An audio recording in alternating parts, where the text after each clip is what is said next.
Mengingat tatemu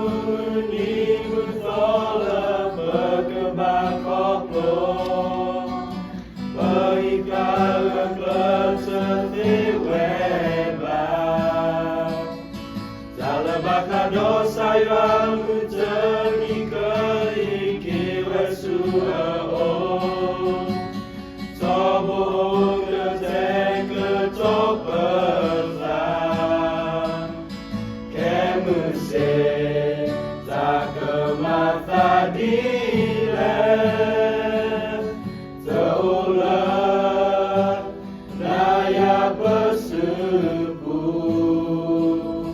Keia kekota sepoa Bertensi dengan sunod terang Watemui Aku abat temui Bertendira Allah bersumenya Oh ketor Bertakut seku ketor Berkebutan tiba no terang No terang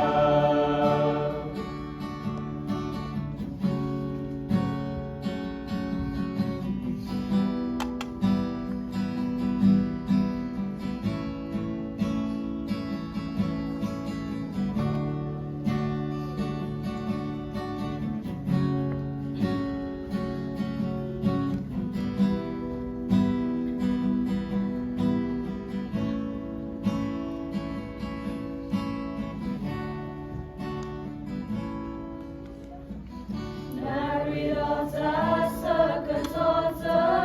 kowewa lepu rikwa tetho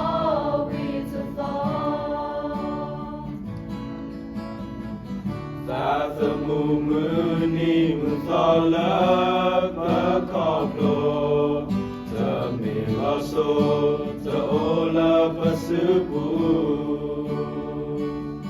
Penuhi daftar temu meni mentolak berkebak koplo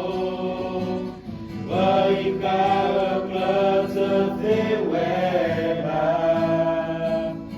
Dalam bakal dosa yang menjadi keikiran surau Tobohong ketek ketopelan Kemusik tak kemata dilen Seolah naya bersepuh Keia kekota sepoa Berterti dengan sunod terang Watemui Aku abat temui Bertendi lelah bersumenya Oh ketor Bertakut seku ketor Berkebutan tiba no terang Kemusik tak kemata dilen Seolah naya bersepuh Keia kekota sepoa Berterti dengan sunod terang Watemui Aku abat temui Bertendi lelah bersumenya Oh ketor Bertakut seku ketor Berkebutan tiba no terang No terang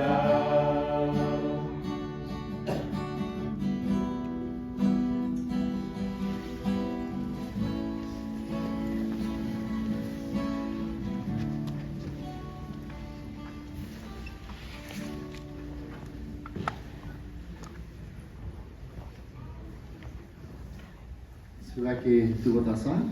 sebagai catawi, nah kalau kita kita tak bah, dia baru dah buat oleh orang,